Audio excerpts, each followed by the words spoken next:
Em 2017 nós viemos para cá todo mês. Nós começamos um desafio muito grande junto com o Ricardo, com a Cláudia, com o Júnior e com a Jô. Eu me lembro no dia que a gente veio, o Júnior com a vontade de fazer um café animado, mas não, ele só tinha coragem também. E nós alugávamos o Venon lá, fazíamos todo mês. Eu estava lembrando agora, na época não tinha Pix ainda, a despesa era muito alta. O Luiz vinha todo mês, eu vinha de carro, eu vinha com a equipe, eu trazia o material para vender, eu estava saindo da casa de recuperação, e o Luiz, meu irmão, para não me deixar parado, porque eu estava muito triste, eu fiquei 12 anos dentro de uma casa de recuperação, e eu achei que Deus está, porque sempre que a gente perde algo, a gente acha que é Deus que está tirando, mas nem tudo que é ruim é do diabo, e nem tudo que é bom é de Deus, irmãos. Nós precisamos entender isso nesses dias. Na hora a gente quer saber o porquê das coisas, o porquê que Deus está fazendo. Eu não entendia, e o Luiz começou, então, cabeça, vamos viajar comigo. E eu lembro que eu vinha de carro, nós íamos lá para o Venon, e nós esperávamos as ofertas, literalmente, fazia a oferta, o Júnior sentava do meu lado, lá na frente, o Ricardo ia para o containerzinho que tinha lá atrás, contar o dinheiro, e o Júnior ficava pressando ele, calma, estou contando ainda. Aí daqui a pouco o Júnior já vinha rindo, eu digo, então deu para pagar a conta. Daqui a pouco ele abriu o celular, só estava um joinha do Ricardo assim, deu certo. Eu quero honrar a tua vida, Ricardo. Eu sei que tu faz parte de tudo isso que está acontecendo, Missão Sudeste aqui. Eu sei que o pastor Juscelio está aqui hoje, foi porque vocês acreditaram. E tudo que está sendo construído, a partir veio o Bruno, veio todos os outros, né? O Misa veio lá dos Estados Unidos. Mas eu acredito nisso. Homens choriacas, que vão investir no corpo morto, os Josés da Arimateia. Homens que vão acreditar que ele vai ressuscitar, irmãos. Custe o que custar. Porque quando você ouve a história de José da Arimateia, você pensa assim, foi um cara só que requereu o corpo de Jesus. Não, meu irmão. Ele colocou a função dele em risco, porque ele era um homem de governo, era um homem de posse. Ele comprou, ele pagou pelo corpo de Jesus, porque a morte de cruz era uma morte romana. Com toda certeza o corpo de Jesus, como todos os outros que foram crucificados, ficava apodrecendo na cruz, mas ele sabia que ia ressuscitar. E nós acreditamos quando ninguém via nada, né, Ricardo? Tu acreditou, meu amigo. Tu ungiu o corpo morto, tu cuidou dele, e ele ressuscitou, e está lindo, esse trabalho está maravilhoso. Então, queria que você aplaudisse o Senhor pela vida desse casal tão maravilhoso. Nós amamos, amei te ver aqui, viu? Muito obrigado. Agradecer a Deus, eu agradeço todos os dias. Todos os dias eu não tenho palavras para louvar o Senhor por tudo que Ele tem feito. Imagina nós, 25 anos de Ministério Mevan, eu estou desde o primeiro dia que o Mevan inaugurou, e por ser irmão do Luiz Hermínio, eu confesso para você, eu me converti por causa dele. Eu nem acreditava, eu nem sabia que Deus tinha tanto poder e que Deus via tanta coisa em mim. Eu nem sabia que eu podia fazer tanta coisa que nós fizemos nesses 25 anos. Mas eu, por causa da posição do meu irmão, por causa da condição, por causa da escolha dele, mudou a história da nossa casa. Ele escolheu servir ao Senhor. Por isso que esse título enraizado, ontem o pastor Misa falou aqui de perseverar, e uma das coisas que nós temos que entender para ser enraizados realmente no Senhor é as nossas escolhas. Então deixa eu falar uma coisa para você, não brigue pelas suas escolhas, entrega tudo logo, meu irmão. Viva a escolha dele para a sua vida. E a escolha do meu irmão mudou a história da nossa casa. Eu vim para servir o Senhor por causa dele. Nós éramos muito cúmplices, os irmãos criados, temos pouca idade de diferença, 3 anos, ele é mais velho do que eu, ele tem 59, eu tenho 56, nosso pai nos abandonou muito cedo, e a gente viveu intensamente, nunca brigamos, eu não me lembro de ter levado um tapa do Luiz, nunca brigamos, discutir, meu Deus, a gente já ficou sem se falar, quando já era pastor, irmão, fiquei sempre, sentava na primeira fila, escutando ele pregar, sem falar com ele, coisa de irmão. E quando eu vi o que Deus estava fazendo na vida dele, quando ele foi ungido a diácono, foi ungido a presbítero, aí quando ele foi ungido a pastor, e quando ele abriu a igreja, eu digo, meu Deus, eu tenho que ser pelo menos evangélico agora. Eu vou ser crente, eu vou ser evangélico. E eu não sabia de nada, mas eu vim para frente de um altar, eu levantei a mão para o céu num dia e disse: Senhor, que seja feita na minha vida a tua vontade. E a gente pensa que Deus não ouve nessa hora. E a gente escuta muito que a vontade de Deus é boa, perfeita, é boa, agradável e perfeita. Mas é os três processos: boa, agradável e perfeita. A maioria de nós para na boa. Quando já está bom, está bom. Mas Ele não nos chamou para boa, Ele nos chamou para perfeita. E isso foi construindo esse processo dentro de nós. Viver o que nós estamos vivendo hoje, nós já entendemos que é a perfeita vontade de Deus. Porque a perfeita vontade de Deus não é aquilo só que Ele faz na sua vida, é aquilo que Ele começa a fazer através da sua vida. Essa é a perfeita vontade de Deus para você. A perfeita vontade de Deus para nós não é nós termos de tudo ou termos tudo. A perfeita vontade de Deus é nós realmente sermos um representante de Jesus na terra.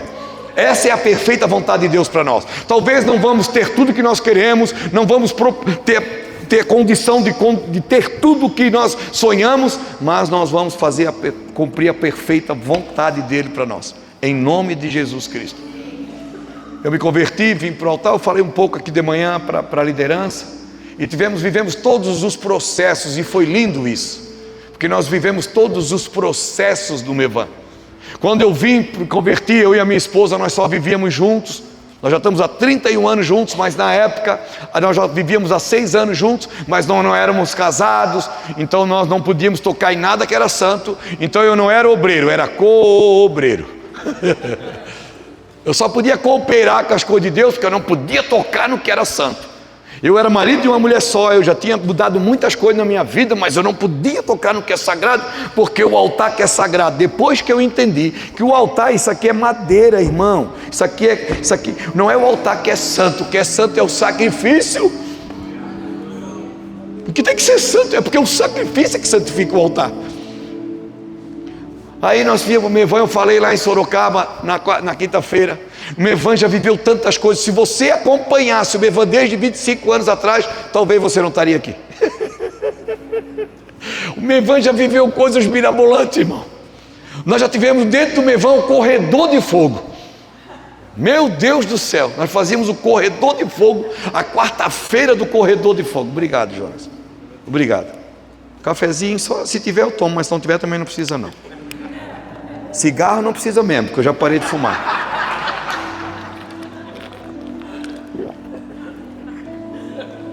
Aí fazia o corredor de fogo.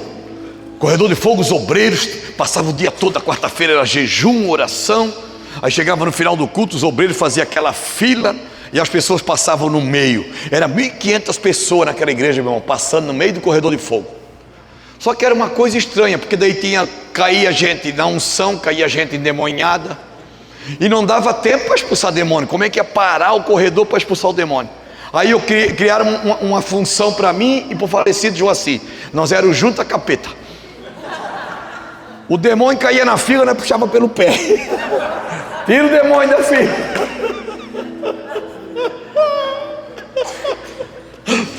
Aí o outro do outro lado já caía na unção. Aí da unção já cuidava mais.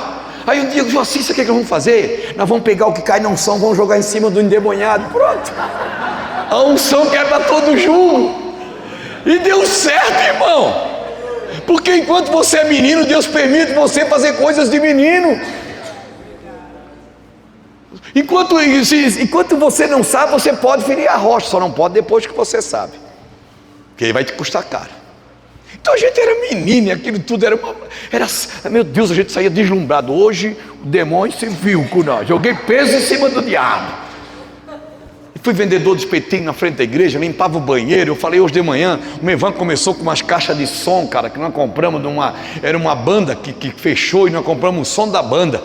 Eram umas caixas de madeira. Eu ficava do lado da caixa de som com uma vassoura e uma pazinha, porque o som começava, bum, bum, o cupim caía, irmão. Aquele pó do cupim a gente já juntava para não ficar espalhado na igreja. A gente conta isso aí hoje, chega, como a gente teve em Sorocaba, vê Campinas, Sorocaba, Itupeva, vê o que está sendo construído em Jundiaí, vê o que Deus está fazendo aqui em Amparo, em tantos outros lugares. Meu irmão, a glória é toda dele, mas a alegria é nossa. Porque isso é o que o diabo quer. O diabo quer tirar de nós a nossa celebração, irmãos. O diabo não tem problema de nós termos as coisas, de nós conquistarmos uma cidade. Ele não quer que nós celebramos. Por isso que as pessoas ficam dizendo: que a cidade é difícil. Porque não, irmão, não tem nada difícil. Uma cidade não se perde por pecado, uma cidade não se perde por idolatria, uma cidade se perde por falta de justos. Se tiver uma igreja com 10 justos nessa cidade, Deus não vai destruir ela. Então é isso que nós entendemos. Nós vamos juntar pessoas com o mesmo propósito de justiça. Mas justiça não é a justiça que só de Deus, só não fazer o que é errado, não. A justiça com equidade, disposição de reconhecer o direito dos outros. Essa sobrepuja, a equidade, ela sobrepuja a justiça. A justiça de Deus: eu sou justo, eu não minto, eu não roubo, eu não engano, sou marido de uma mulher só, não bebo, não fumo, eu sou crente, eu oro, eu jejuo, beleza, mas é só isso. Se está na tua mão o poder de fazer o bem e não fazes, és pecador. Então é esse evangelho que está sendo construído nesses dias para a glória e a misericórdia de Deus. Deus tem levantado homens que têm se movido realmente, porque é isso que tem que ser. Por isso que Deus tem feito isso na vida do Bruno, da Daiane, né? Da Rosane. Por quê? Porque mover do jeito que ele não pode duvidar. O Bruno não duvida, porque ele sabe que foi Deus que trouxe ele para cá. Ele não é louco. Então não pense que Deus perdeu o controle. Amém? Mas as coisas de Deus, elas precisam ser feitas do jeito de Deus. Não tem gente que tem mais, não tem pessoas, é difícil pessoas na terra que tem mais sonho do que eu, irmão. Eu sonho muito. Pensa no cara que sonha. Eu sou sonhador. Mas eu não vou ficar deslumbrado nos meus sonhos. Eu não vou ficar deslumbrado nos meus sonhos. Se der certo, deu. E se não der, eu vou continuar sonhando até o dia que eu morrer, irmão. E vai demorar, em nome de Jesus Cristo. Abra sua Bíblia comigo em Juízes, no capítulo 13. Que gostoso que está aqui, aleluia.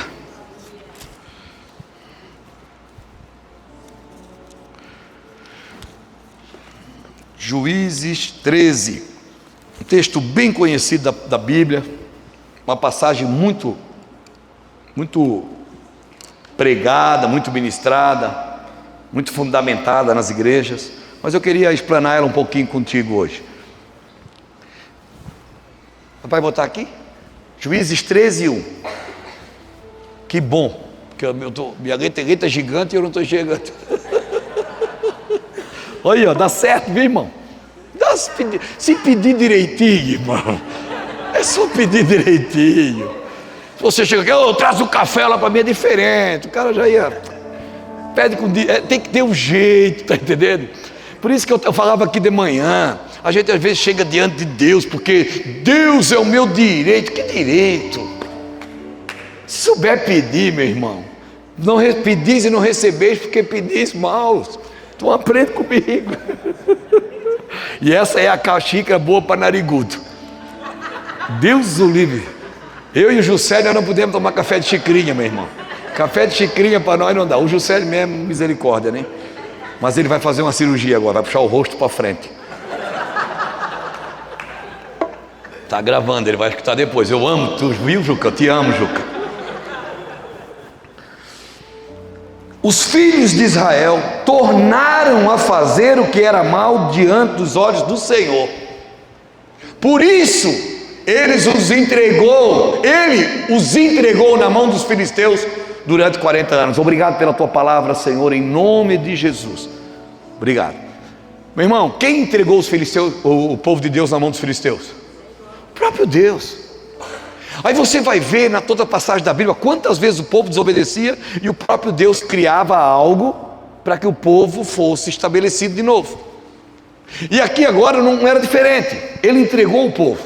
Só que agora o Deus que cria o caos é o Deus que tem a solução. Sempre foi.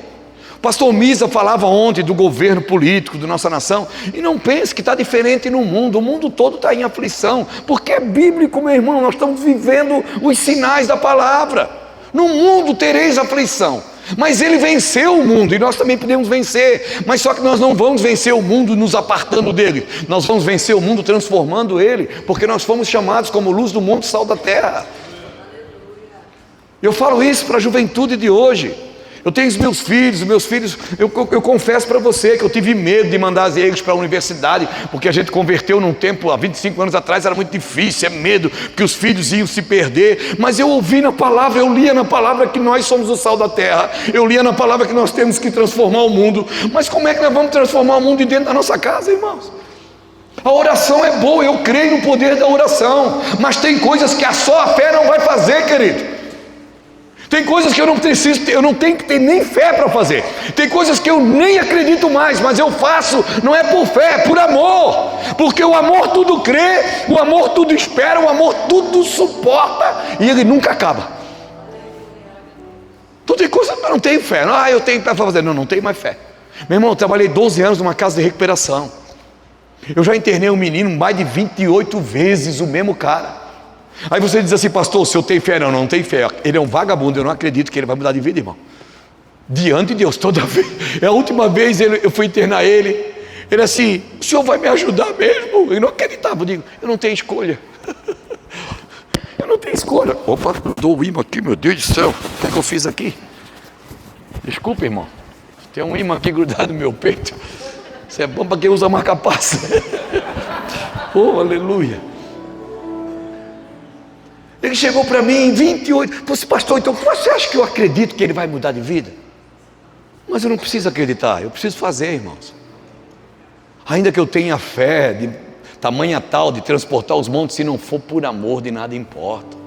Ainda que eu dê todos os meus bens para ser distribuído aos pobres, não está relacionado ser cristão hoje. Ser cristão é botar o Cristo no centro de tudo. Ser cristão hoje não é só frequentar uma igreja evangélica, querido. Nós não somos só evangélicos. Deixa eu falar uma coisa para você. Sabe, o evangélico é o que serve os evangelhos, é ou não é? É o que segue os livros. Mas os espíritas também seguem, meu irmão. A base do espiritismo é os livros do evangelho. O candomblé, a umbanda, segue os evangelhos. Então não tem a ver com os evangelhos. Tem a ver com o Cristo. O Cristo é o centro de tudo na nossa vida.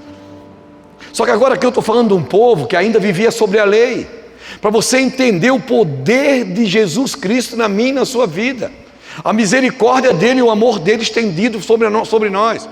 Porque aqui nós estamos falando num tempo difícil, que um povo fazia o que é mal e ficava esperando o mover de Deus, e Deus sempre se movia, porque Deus é fiel. Mais uma para mim, por favor. Havia um homem de Zorá, da linhagem de Dan, chamado Manoá, cuja mulher era estéril e não tinha filhos. Deus gosta de causar, ele torna difícil aquilo que já é difícil. Porque ele vai levantar o libertador e ele procura logo uma estéril. Por que já não pega como dizia minha avó, uma parideira, meu Deus do céu? Já pega uma mulher parideira, que já é mais fácil, já pega um que já está nascido, não. Por quê? Porque todas as coisas de Deus, tem coisas que Deus para fazer na nossa vida, querido. Deixa eu falar uma coisa para você, talvez você não saiba. Tem coisas que para Deus fazer na nossa vida nós não vamos poder saber. Tem coisas que Deus para fazer na nossa vida nós não vamos poder ver, porque se nós vermos, nós não vamos deixar Ele fazer.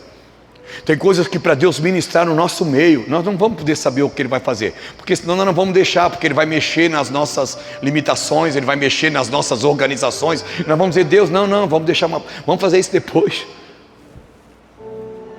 Porque imagina, se Ele fosse chamar os líderes do povo e dizer: olha, eu vou levantar um libertador, eles iam pegar a mulher mais parideira da melhor tribo e dizer: então levanta essa aqui. Não. Ele vai e procura uma mulher já de idade avançada e estéril. E a Bíblia diz que ele promete, ele diz assim, mais uma. O anjo do Senhor apareceu a essa mulher e ele disse: eis que você é estéril e nunca teve filhos, mas você ficará grávida e dará à luz a um filho.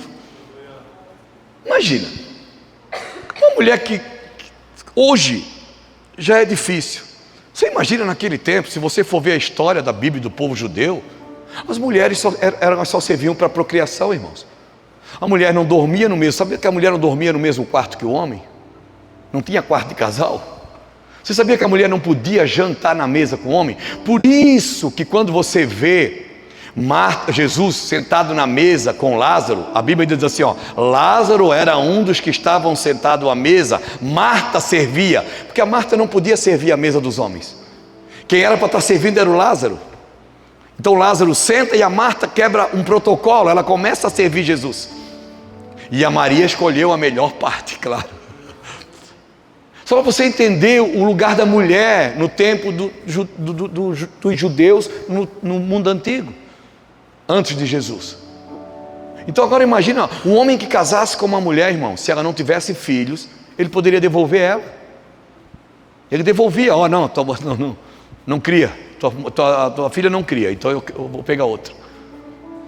Aí acontecia deles casarem e ter essas mulheres, que daí seriam mulheres bonitas, eles ficavam com ela e iam tendo outras para parir filho. Você sabe quantos que aconteceu de história na Bíblia.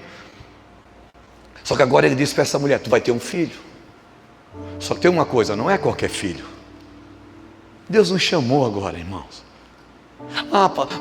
Deus precisa mover Amparo, Deus precisa mover São Paulo. Ele vai levantar uma igreja aqui, vai nascer um filho nesse lugar. Mas não pode ser qualquer um. Vai ser um improvável.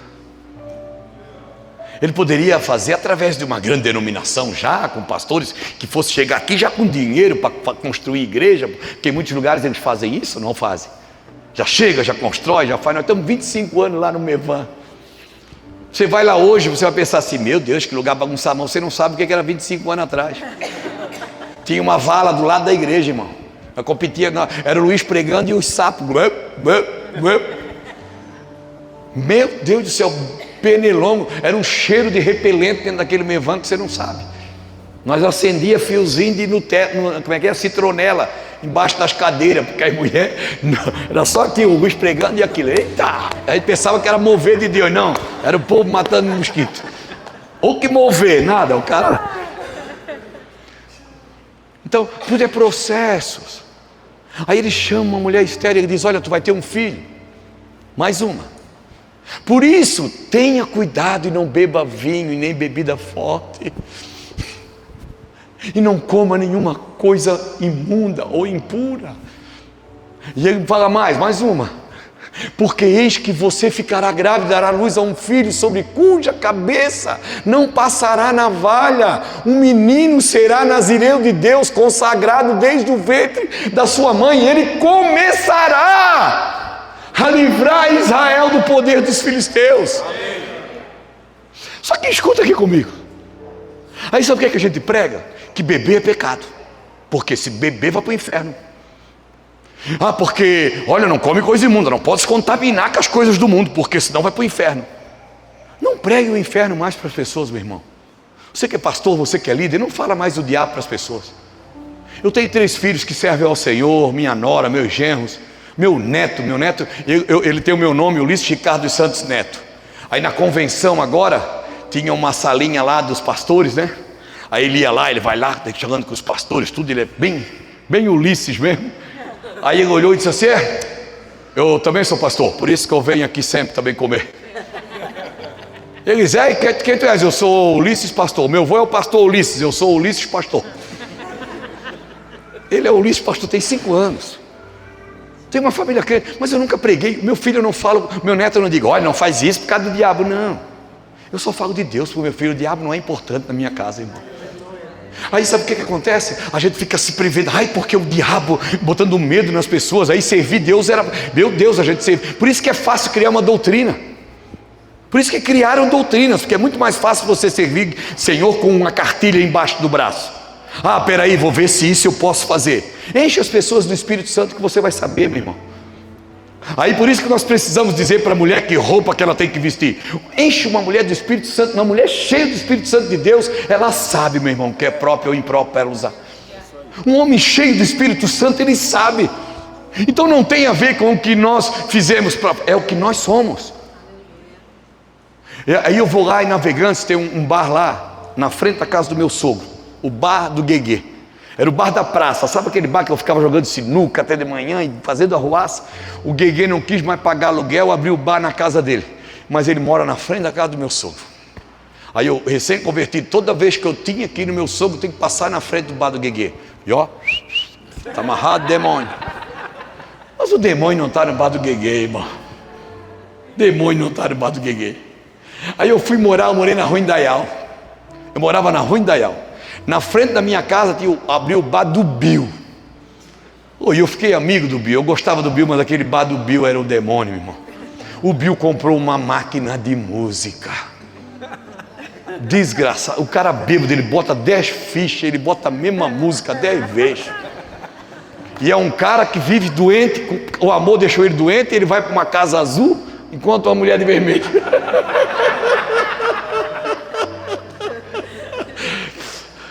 E sabe o que é mais terrível do mundo? É que eu não sei contar quantas vezes eu tive que sair da minha sala. E não era por causa da máquina do Bill, era por causa de mim, porque meu pezinho já começava. Meu pezinho já começava a bater, irmão. Não cria misticismo em cima daquilo que é a realidade, cara. Nós somos carne, temos vontade, temos desejos, e todos os dias lutamos contra eles. Aí eu dizia, meu Deus, eu já sou pastor, que miserável homem que eu sou, ainda sou tentado pela máquina de música do bar do Bill. E não adianta você orar de que Deus quebra a máquina. Não tem a ver com a máquina, meu irmão. Tu acha que se Deus não tenha poder de tirar o Bill dali, de tirar aquela máquina, mas Deus também alguma coisa está mudando dentro de mim, cara. Deus está me fortalecendo, Deus está me instruindo. Aí a gente demoniza tudo é do diabo, não dá para o diabo que não é dele, irmãos. Mas entenda, se você está gerando algo precioso para Deus, você não vai beber, porque não é porque é pecado. Eu vou lá no bar do Gueguê, agora o bar do Gueguê está lá até hoje, só que agora eu vou lá, irmãos. Eu paro na frente da casa do meu sogro tem 98 anos. Eu vou lá no meu sogro, minha sogra tem 90. Minha mulher vai viver mais do que eu. Minha mulher é a mais nova, o irmão dela mais velho tem 72 anos. Ele fica lá com o meu sogro e diz, meu Deus, essa mulher vai viver bastante, estou cuidando bem dela, para ela cuidar de mim, porque eu sei que ela vai viver muito. Aí eu vou lá no bar, aí sabe o que acontece? No começo nós passávamos lá, pastor, as pessoas levantavam um copo de cerveja, daí vai um gole. Aí a gente dizia, está amarrado, demônio. Hoje eu vou lá e eles escondem a cerveja, irmão. Eles apagam o cigarro. O comentário lá até hoje é isso. Quando se fala de crente, de conversão, assim, não, cara, pode falar quem quiser, mas crente aqui, converteu verdadeiramente é Ulisses, porque eu era louco, eles sabiam quem eu era. Aí eu chego lá no bar, começo a conversar com eles. Eu olho para eles, eles chegaram para mim esses dias, eu vim aqui em Jundiaí, fiz um botox, irmão. Eu vivi realmente aquele de graça até injeção na testa. Quem diz que um dia nós íamos viver isso, Ricardo? Ô, meu irmão, quem diz que um dia isso ia ser realidade para nós? Eu não dizia de graça até injeção na testa. O Luiz Emílio foi numa clínica estética lá, o cara, seu pastor, o senhor quer fazer também? Eu disse, claro que quero. Não quero, é eu que quero. Não melhorou muito, mas também no milagre é só milagre. Tem coisa que é só milagre, né, irmão? Não é? Esteticista não consegue. Aí eu chego lá no bar deles, assim, Ulisses, tu tá bonito, hein? Eu digo, eu tô bonito. Deus, Jesus é bom, eu brinco com eles. Olha vocês aí, vocês parecem carro de prefeitura, cara. Vocês têm ânimo, mas estão tudo com a lataria arrebentada. Eu digo, sabe por que vocês ficam aí no bar bebendo, que vocês não querem ir para casa e aturar o canhão da mulher de vocês? Minha mulher é linda, minha loira, eu não vivo sem ela. E dou risada com eles. Por quê, meu irmão? Aí eles começam, Alice, mas esse negócio também de ser crente aí é xarope pra caramba. Eu digo, quem disse que é? Mas não pode beber. Eu disse, quem não pode? Quem que disse que não pode beber, irmão? Deixa eu falar para você, quem que disse que não pode beber, que é pecado beber? Então por que tu não bebe? Porque fumar, pode fumar? Eu digo, claro, pode fumar até maconha se quiser, irmão. Então por que tu não fuma? Não é porque é pecado, irmão. Seria muito pouco, eu estaria desprezando o sacrifício de Jesus por mim. Sabe por que eu não bebo? Sabe por que eu não fumo? Sabe por que eu não minto? Sabe por que eu não engano? Sabe por que eu sou marido de uma mulher só? Primeiro que a minha loira é linda, eu não sou doido de correr o risco de ficar sem ela. Está gravando isso, ela tem que assistir, pelo amor de Deus. Grava isso, ela tem que assistir. Estou gastando todos os meus elogios aqui hoje. Não é porque é pecado. Eu não quero contaminar o que eu estou gerando, Ricardo. Ele prometeu isso para mim. Eu estou gerando um libertador, meu amigo. Como é que eu vou ter o direito de contaminar aquilo que Ele colocou com tanta pureza dentro de mim? Eu não tenho medo de ir para o inferno, meu irmão, porque eu sei que eu não vou. Ele me escolheu. Não foi eu que escolhi Ele, Ele me escolheu no meio de tantos, cara. No meio de tantos férteis, Ele escolheu um estéril igual eu. No meio de tantos que podiam produzir tanto, Ricardo, Ele escolheu eu, o Ulisses, o vendedor de melancia. Quando ela teve com o anjo, a aparência dele era terribilíssima. A aparência dele era semelhante a de um anjo de Deus, tremenda. Não perguntei de onde vinha e ele não me disse como se chamava. Porém ele me disse: eis que você ficará grávida, dará luz a um filho, por isso não beba vinho, nem bebida forte, nem coma coisa impura, porque o menino será nazireiro de Deus, consagrado a Deus desde o ventre materno até o dia de sua morte. Deixa eu falar uma coisa aqui. Não beber você não pode beber escondido. Você não precisa beber na frente de ninguém. Comer coisas imundas, impuras, você não precisa comer na frente de ninguém. Você pode comer escondido, é ou não é? Você pode se contaminar escondido, pode ou não pode? Agora, não passar na navalha da cabeça do menino é que está o negócio, irmão. Quando Deus prega assim, você não vai passar a navalha na cabeça do menino. Num tempo em que todas as crianças de todas as religiões tinham a cabeça raspada. Criar o diferente nesses dias não é para qualquer um não, cara. Criar um cabeludo no meio dos careca. Toda criança até 12 anos de idade, meninos e meninas, tinham a cabeça raspada por causa do piolho. E nós somos uma geração, meu irmão do céu, olha aí, nós somos uma geração que venceu o Neucide, meu querido. Oh, aleluia! Oh, latinha amarela desgraçada! Eu fui criado pela minha avó, irmão. Eu fui criado pela avó. A professora mandava o bilhete, dizia assim: amanhã vamos revisar a cabeça dos alunos. A avó já vinha com o kit piolho. Ela tinha uma gaveta que ela já abria, tinha o kit piolho, a fronha branca, o pente firme e a lata do Neucite. Ela ajoelhava a gente na cama, botava a fronha em cima da cama e raspava, deixava a cabeça da gente em carne viva. E depois vinha a latinha. Olha a lembrança, olha a lembrança. Placa, placa, placa, placa, placa, placa, placa, placa, placa.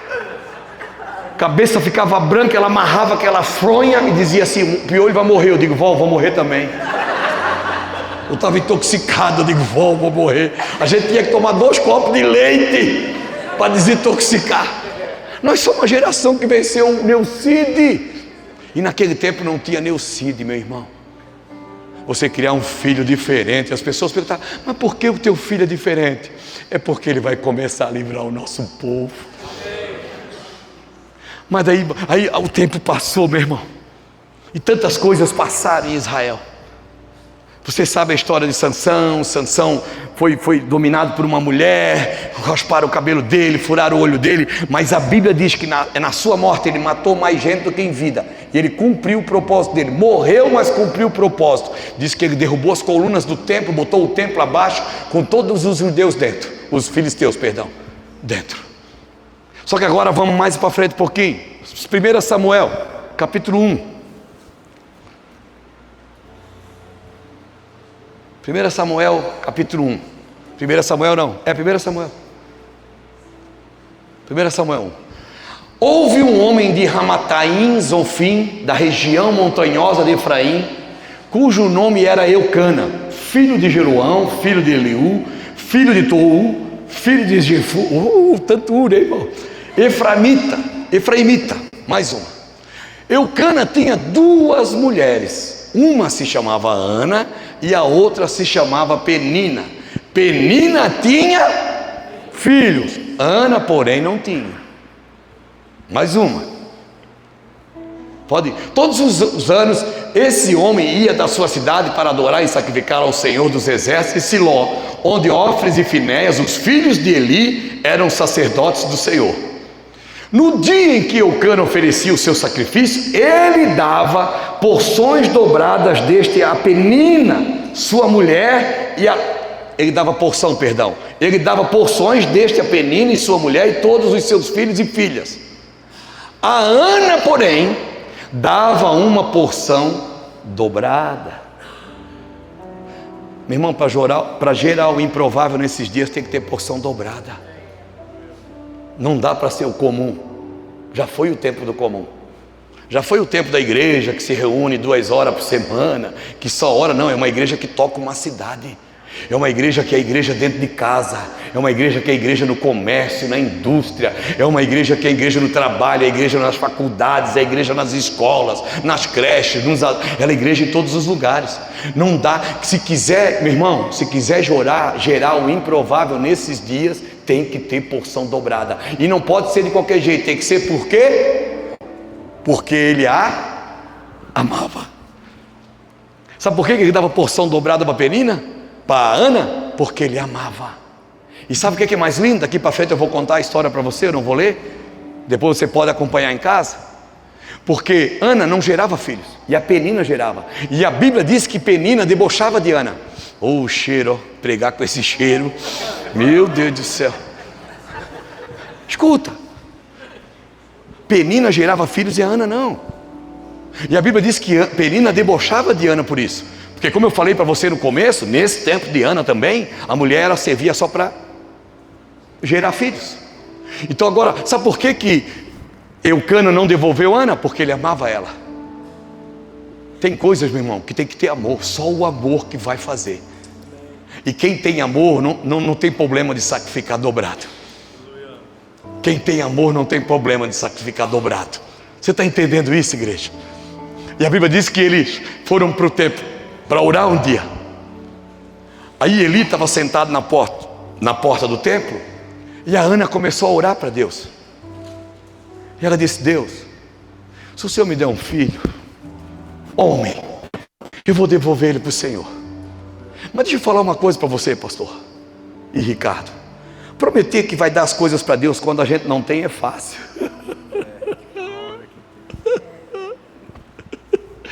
Difícil é entregar quando a gente tem, cara.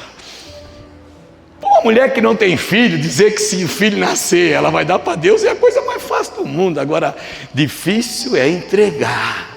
Pai. Então, cuidado com o que você promete para Deus, querido. Deus não quer as suas promessas, Ele quer o seu coração. Se Deus tiver o seu coração, Ele tem tudo que é seu. Em nome de Jesus Cristo.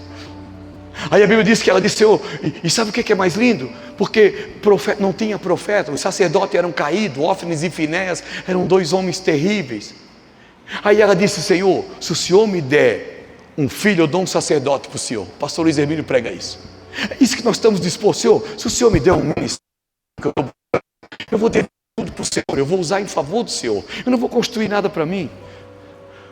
Quem está falando por você aqui é o irmão do Luiz Hermínio, cara, que mora 12 anos numa casa emprestada, irmão, que já ganhou 22 carros e hoje está a pé, porque eu confio no meu Senhor, nunca vendi carro, porque eu entendi que Ele dá pão porque come, semente porque semeia. E esses dias o Luiz preocupado sentou comigo, ele disse, esse dia ano passado, ele disse cabeça, ele me chama de cabeça, ele disse cabeça, meu irmão, tu já tem 55 anos, ano passado eu tinha 55, estou em 56 hoje. Aí ele diz, tu já tem 55 anos, tu tem que preocupar com o teu futuro. Tu não tem, tu não tem uma casa, tu tem que cuidar. Eu digo, Luiz, deixa eu te falar uma coisa, meu irmão, eu não quero te ofender com isso. Mas se eu passar necessidade na minha velhice, não foi para Deus que eu trabalhei. Porque eu nunca vi o justo passar fome ou a sua descendência mendigar o pão, irmão. Eu não me preocupo com o dia de amanhã, cara, porque para mim ele pode voltar hoje. Não é preocupante, eu não estou dizendo que você não possa ter, tenha, querido. Se você tiver a condição, tenha, aguarde. Mas não se prenda em nada que você não possa entregar. Não tenha nada na sua vida que se Deus pedir você não possa entregar. É isso, é esse lugar. Aí ela disse, Senhor, se o Senhor me der um filho, eu dou um sacerdote para o Senhor. Mas prometer, mas a Bíblia diz que ela estava tão perturbada de espírito, que o sacerdote Eli olhou para ela e disse, mulher, como que tu entra embriagada no templo? Ela, Senhor, não me tire para embriagada. Mas agora, ela poderia dizer, o Senhor não me tire para embriagada, o Senhor não sabe do meu sofrimento. Tem aquela desgraçada, daquela penina, porque a gente tem esse costume, a gente quer sempre botar a culpa em alguém. Nós que eu tenho é de Santa Catarina, aqui em São Paulo não, o pessoal de São Paulo não é assim. pessoal de Santa Catarina que é mais reclamão. Sabe a hora que ele questionou, sabe o que ela falou? Meu Senhor, eu não gero filhos, o problema sou eu.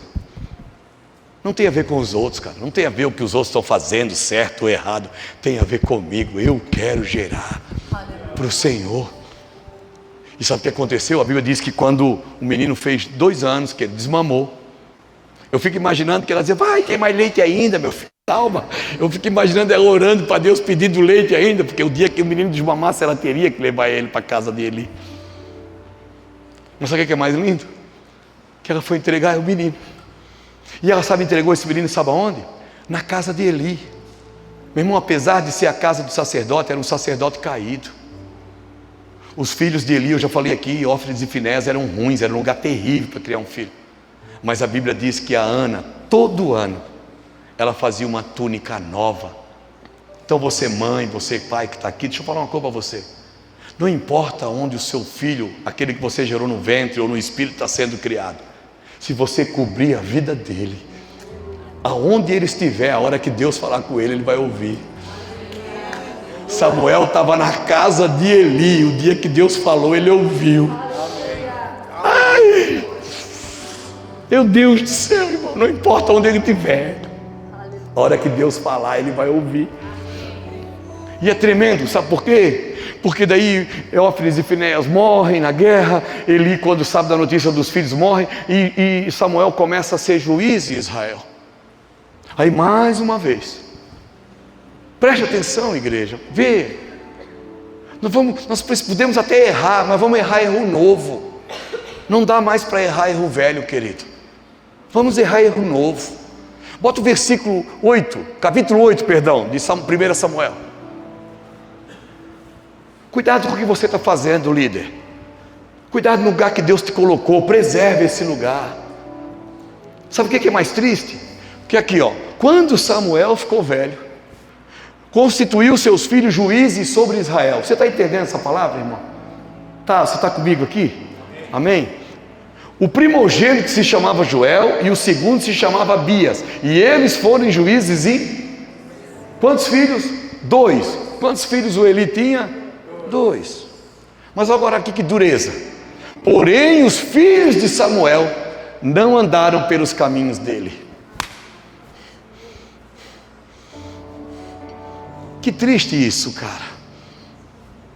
Meu irmão, sucesso nenhum fora vai justificar o fracasso dentro, viu? Olha para sua casa, olha para os seus filhos. Por isso que, Bruno, o que eu te aconselho, filho, essa casa ela não é só uma igreja, ela tem que ser a tua casa de paternidade, querido. Essas pessoas não são ovelhas, não são membros, eles são filhos que Deus confiou na mão de vocês. Tem uns aqui que podem ter idade para ser teu pai, mas são filhos que Deus confiou.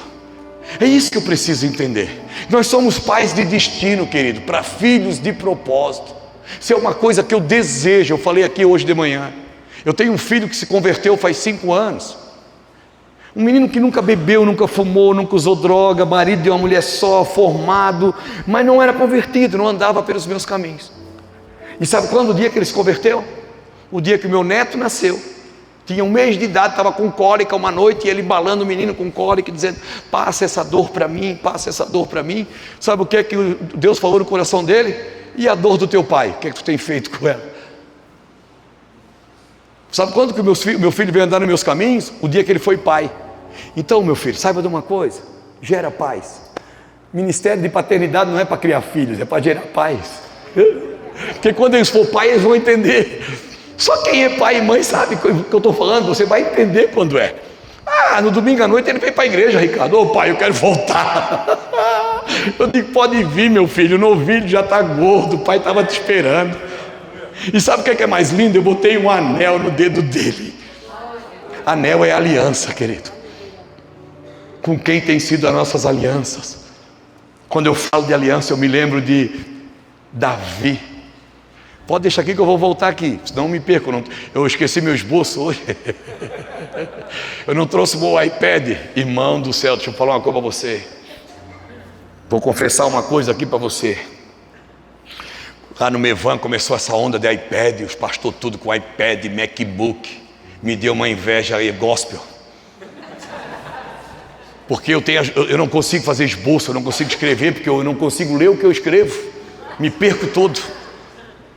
Aí eu digo, Deus, me dá um iPad, Senhor, porque se o Senhor me der um iPad, eu vou fazer esboço, eu vou pregar para o Senhor. Escuta, ganhei o iPad, irmão do céu, quase fiquei viciado no Candy Crush. Deus amado, cuidado com o que você pede para Deus. Porque eu jogava o Candy Crush há 8 anos no celular, devagarzinho e tal. Quando viu aquele iPad, aquela telona, eu digo, oh meu Deus. Na hora, graças a Deus, o Espírito Santo veio sobre mim e disse, abandona isso, meu filho. Então deixa aqui que o meu esboço é o telão agora, tá? Eu não tenho esboço, eu não sei pregar com esboço. Como eu queria, eu vejo o Juscelio chegar com aquele jeitinho dele, né? Bota o iPad, não é assim? Aí o Luiz Hermínio já vem também. Bota o iPad. O Jackson. Bota o MacBook. E eu tô lá jogando Candy Crush. Eu digo, sai, demônio. Eu digo, sai, Satanás. Cuidado com o que você pede para Deus, querido. Eu me livrei na hora de pega esse iPad daqui, leva isso embora. Mas deixa eu voltar aqui. Davi mata um gigante. Mata o gigante. Cuidado, não faz aliança antes de matar gigante, viu, irmão? Não faz aliança antes de matar o gigante. Ele matou o gigante. Vai morar na casa de quem? De Saul. 1 Samuel capítulo 1 Reis. Está na Bíblia. 1 Samuel 19. Mas não precisa botar não, vai que não é. Deixa. 1 Samuel 19. A Bíblia diz que ele entra na casa de Davi, o coração da casa de Saul, perdão, o coração dele se liga ao coração de Jonatas e os dois fazem uma aliança em amor. Quem é o beneficiado aqui? Davi? Imagina você chegar na casa do rei e fazer uma aliança com o príncipe de Israel, o sucessor do trono. Imagina. Só que a Bíblia diz que no capítulo 8 de 2 Samuel, Saul morreu, Jonathan morreu. No capítulo 5, todas as tribos de Israel subiram a Hebrom para reconhecer Davi rei. Davi já reinava 7 anos sobre Judá, e eles reconheceram Davi rei sobre todo Israel. Aí no capítulo 6 ele traz a Arca da Aliança para Israel. Era o que eu ia pregar hoje, mas Deus mudou. Ele traz a Arca da Aliança de novo para Israel. Você sabe todos os processos. Aí ele vai, no capítulo 9, ele se levanta do seu trono e ele faz uma pergunta: há ainda alguém da casa de Saul que eu use de benevolência por amor a Jonatas? Aí disseram, olha, tem o Ziba foi servo na casa de Saul. Ziba morava em Lodebar. Lodebar é deserto. Chamaram Ziba, és tu? Sim, Senhor, sou teu servo. Ziba, há ainda alguém da casa de Saul que eu use de benevolência por amor a Jonatas? Você precisa saber o rei que você serve, viu, irmãos? Porque o Ziba, com toda certeza, Mefibosete, o filho de Jonatas, ele foi para a casa de Ziba, não foi quando o Jonatas morreu, ele foi desde criança, quando a sua ama de leite deixou ele cair no chão. Ele ficou aleijado, e era vergonha para um judeu ter um deficiente em casa, e ele foi criado na casa do servo Ziba, no deserto, por causa de uma aliança de amor. O único que tinha restado era a vergonha que morava aleijada no deserto, mas por causa de uma aliança de amor, e porque Ziba conhecia o rei que ele servia, ele disse, sim, Senhor, tem um sim. Por quê? Porque as pessoas escondiam os descendentes de reis, porque era comum, quando um rei assumisse o trono, que se não fosse da descendência, ele matava todos os outros descendentes para que não viesse requerer o trono depois. Então, com toda certeza, o Ziba deve ter perguntado, meu Deus, será que eu falo? Será que eu não falo? Você precisa conhecer o rei. Você não pode ter segredo com o rei que você serve, querido. Ele disse, meu rei, eu tenho um sim, eu tenho o Mefibosete, que traduzido quer dizer vergonha. Está lá na minha casa, traz ele na minha presença. E por causa de uma aliança de amor, Davi olhou para ele e disse, és tu, Mefibosete? Sim, Senhor, eu sou teu servo. Ele diz, eu vou restituir tudo que era do teu pai Saul. A aliança tem poder de restituição, querido. A aliança tem poder de restituição. Por isso que eu falo, é nítido isso. Eu acredito em alianças em amor, não é alianças de interesse, não pode ser, querido. Tem amigos meus que já me serviram tanto, e não sei, por acaso do que Deus quis, não por acaso da vida, mas por o que Deus quis, hoje a gente tem condição, eles precisam e nós estamos servindo eles. Faça alianças de amor verdadeira, querido, que não vai trazer interesse, que vai ter poder de restituir. Imagina um menino que viveu um sofrimento uma vida toda, agora chega diante de um rei e diz assim: meu Deus, eu vou ser restituído. E uma aliança de amor tem um poder maior ainda, Ricardo, porque ele diz assim para Mefibosete: a partir de hoje comerás pão à minha mesa. Amém. Quem é o príncipe de Israel para nós? O cabeludinho da Galileia, irmão. Jesus é o príncipe de Israel. A aliança de amor que nós temos com Ele tem poder de trazer os defeituosos para a mesa. E sabe para quê? Deixa eu falar uma coisa. Aonde eram os defeitos de Mefibosete? Sentado na mesa, o defeito não aparece. Aleluia. Ai, sentado na mesa do rei, o defeito não aparece. Por isso que é importante a nossa aliança de amor com Jesus. Não é para trazer as pessoas para a mesa para cobertar pecado ou para expô-las, não, para protegê-las, para esconder o pecado dela, mas no Senhor Jesus. Amém. Foi isso que Ana fez. Ana fez uma aliança com Deus. Ela fez uma aliança com Deus e cumpriu. E depois ela faz uma túnica nova. Meu Deus do céu. Ela cobre o filho. É nisso que nós precisamos acreditar nesses dias, querido. Cuidado. Olha aqui Samuel. Ele tinha todo o exemplo do que não fazer. Eu falava com o Bruno e nós dizíamos o quanto essa igreja, até para alugar esse lugar foi difícil, irmãos. Porque o homem que era dono desse lugar, a família que ainda era traumatizada com a igreja, porque os que passaram aqui não deram bom exemplo. E uma coisa que no mínimo nós temos que dar, quando nós não tivermos nada para dar, nós temos que dar exemplo, irmão. Quando nós não tivermos nada para dar, uma coisa que nós somos obrigados a dar exemplo. Agora Deus nos deu essa graça de restituição, meu filho. E nós vamos fazer isso, não só nesse prédio, mas em toda a cidade de Amparo, para a glória do Senhor Jesus. Em nome de Jesus. Famílias vão se render. Famílias que talvez hoje, eles estão vivendo um sonho, meu irmão. Talvez eles não são pecadores por estar vivendo na religiosidade. Eles aprenderam. A religiosidade, deixa eu falar, hoje ela é mais cultural do que realmente é religioso. É mais cultural do que religião. E sabendo que nós temos a graça e o poder de quebrar tudo isso. Mas cuidado como nós estamos fazendo com os nossos filhos. Como nós estamos criando os nossos filhos é muito importante nesses dias, querido. Porque aqui, porque Samuel cai na mesma falha de Eli. A mesma falha.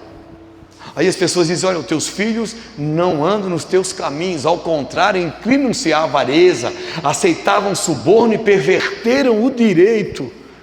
O problema não é só fazer errado, é perverter o direito, tirar o direito das pessoas dessa cidade de ser libertas, irmãos. Nós que conhecemos a libertação, quando nós não pregamos a libertação, quando nós não vivemos a libertação, nós estamos tirando delas o direito de ser libertos. Isso é ser enraizado no Evangelho de Cristo, querido. Que nada de fora vai mudar a condição de dentro. Eu sei para que eu fui chamado. Criar os nossos filhos. E sabe o que é mais importante? Eu vou encerrar aqui.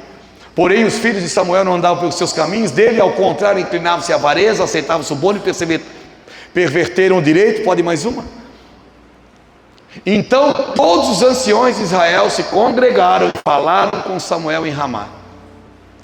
E eles disseram: veja, você está ficando velho, e os teus filhos não andam pelos teus caminhos.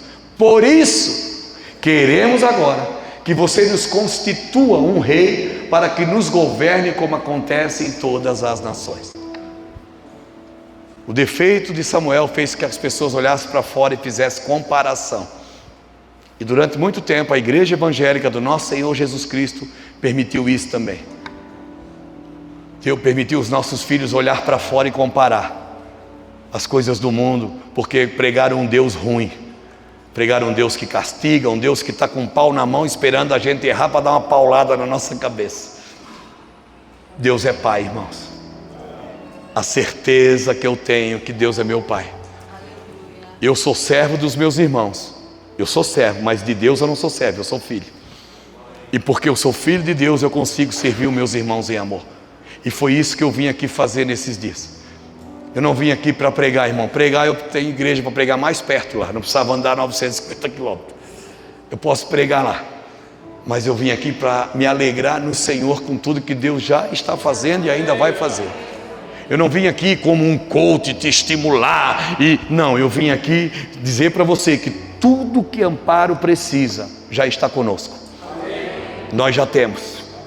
Nós só precisamos agora que Deus nos ensine, nos dê habilidade para expor. Como é que nós vamos fazer, Senhor, com tudo que o Senhor tem nos entregue?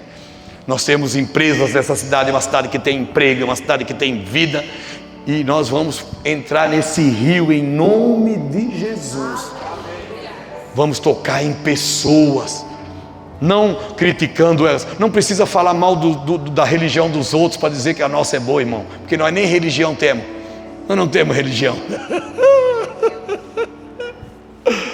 Um dia eu fui numa loja com o Luiz. Fomos numa loja e a moça da loja disse: vamos fazer o cadastro? Ele disse: vamos. Seu nome? Luiz Hermínio. Endereço, profissão, pastor. Aí religião. Ele disse: eu não tenho. Ela disse: o senhor não acredita em Deus?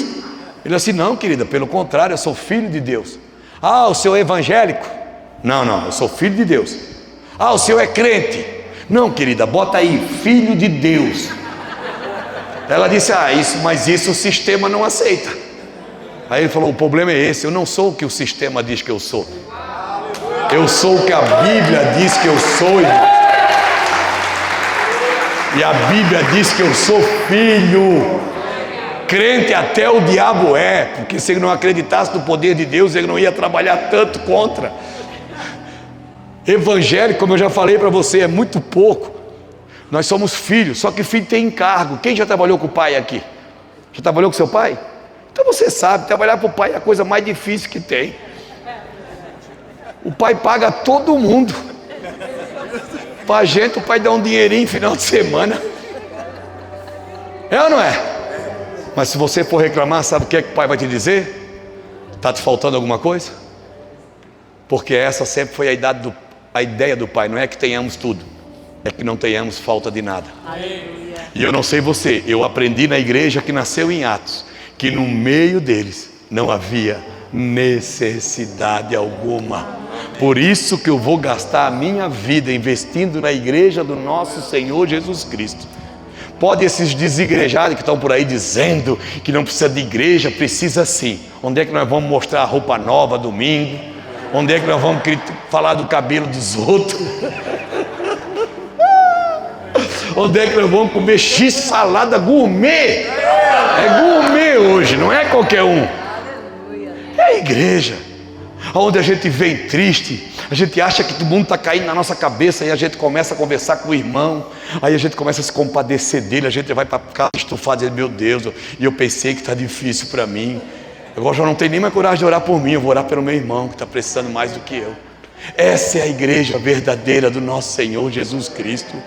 Uma igreja que não olha para dentro, ela olha para fora, cara. Eu te amo, meu irmão. Aí você pode dizer: pastor, mas o senhor não sabe nem o meu nome. Mas eu te amo pelo que eu sou, querido. E eu sou um filho de Deus, e eu fui criado para não tirar o direito das pessoas. E eu não posso tirar um direito seu de ser amado por mim. Eu te amo. É isso, as pessoas dizem: mas o pastor Ulisses beija todo mundo. Irmão, lá na convenção, na segunda-feira, eu estava com cãibra no beiço. De tanto beijo que eu dei. 15 mil pessoas no sábado à noite.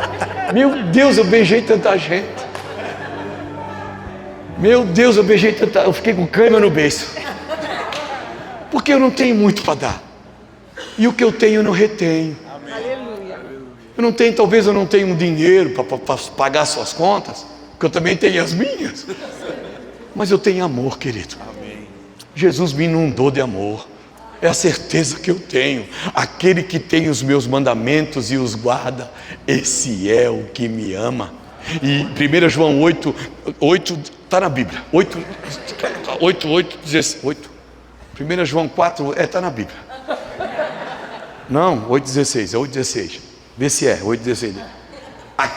Aquele que não ama, não conhece a Deus, porque Deus é amor. Você pode aplaudir essa palavra em nome de Jesus? Aleluia, glória a Deus.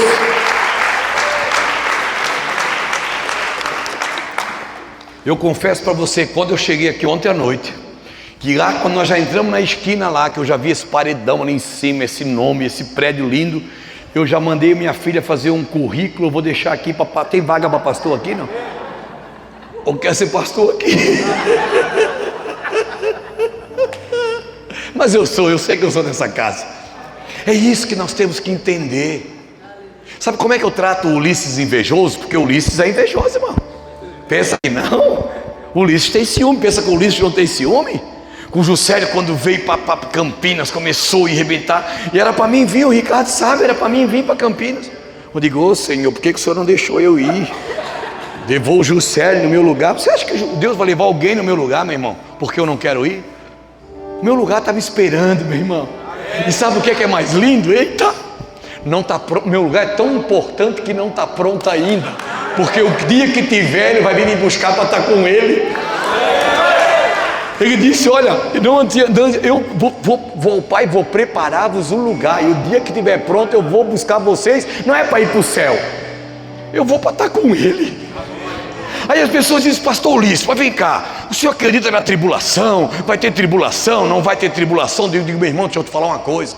Jesus vai me buscar para estar com ele. Se não tiver tribulação, glória a Deus. E se tiver tribulação, eu estou com Jesus, irmão. Eu já fui tribulado sem ele. Agora eu estou com ele. Você acha que eu vou ter medo de alguma coisa? Você está entendendo? Aí a gente fica disputando um lugar. O meu lugar ele está preparando. E eu sei que é importante. Olha o tempo que ele está levando. Ele me prometeu que quando esse lugar estiver pronto, ele vai vir me buscar, irmão. E eu vou viver a eternidade com ele. Oh, aleluia! É isso que eu creio, igreja. É isso que é importante. Nós sabemos quem somos. Sabemos para onde vamos. Nós sabemos para onde vamos.